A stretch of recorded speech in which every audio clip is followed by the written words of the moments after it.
Assalamualaikum warahmatullahi wabarakatuh.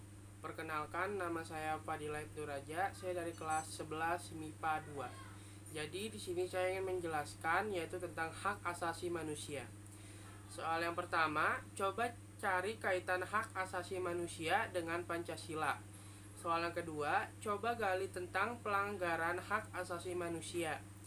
Bagian A-nya, pelanggaran hak asasi manusia ringan.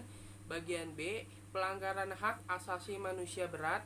Dan bagian C, berikan contohnya.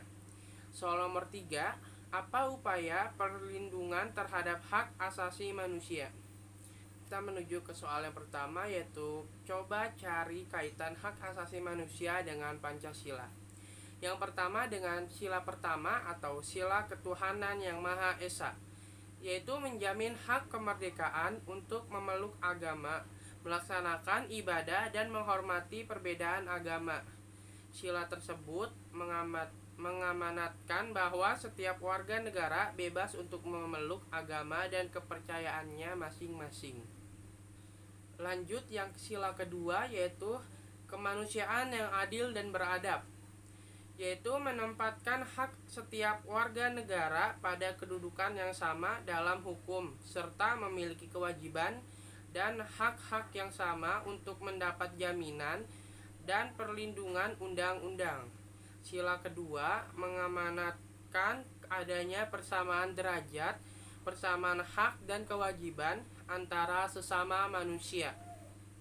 Sila ketiga atau Persatuan Indonesia, yaitu mengamanatkan adanya unsur pemersatu di antara warga negara dengan semangat rela berkorban dan menempatkan kepentingan bangsa dan negara di atas kepentingan pribadi atau golongan. Sila keempat atau kerakyatan yang dipimpin oleh hikmat kebijaksanaan dalam permusyawaratan perwakilan, yaitu dicerminkan dalam kehidupan pemerintahan, bernegara, dan bermasyarakat yang demokratis, menghargai hak setiap warga negara untuk bermusyawarah mufakat yang dilakukan tanpa adanya tekanan, paksaan atau intervensi yang membelenggu hak-hak partisipasi masyarakat. Dan sila yang kelima yaitu keadilan sosial bagi seluruh rakyat Indonesia, yaitu mengakui hak milik perorangan dan dilindungi pemanfaatannya oleh negara, serta memberi kesempatan sebesar-besarnya kepada masyarakat. Selanjutnya kita menuju soal nomor 2, yaitu coba gali tentang pelanggaran hak asasi manusia. Bagian pertama yaitu pelanggaran hak asasi manusia ringan.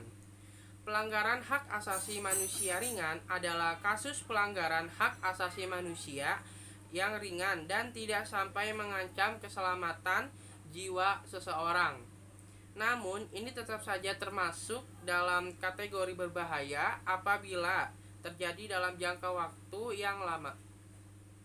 Yang bagian B yaitu pelanggaran hak asasi manusia berat.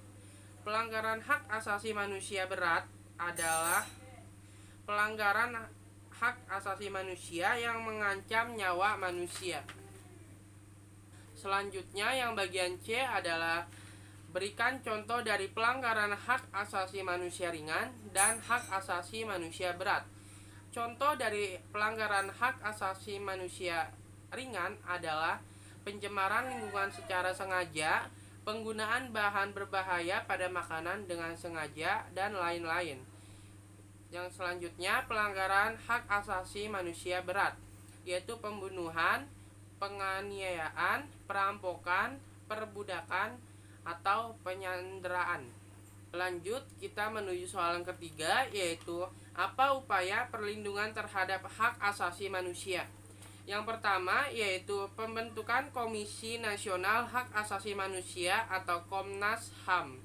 Yang kedua pembentukan Komisi Kebenaran dan Rekonsiliasi. Yang ketiga adanya Pengadilan Hak Asasi Manusia dan Pengadilan Hak Asasi Manusia. Yang keempat dibentuknya KPP atau Komisi Penyelidikan Pelanggaran Hak Asasi Manusia untuk berbagai kasus hak asasi manusia di Indonesia.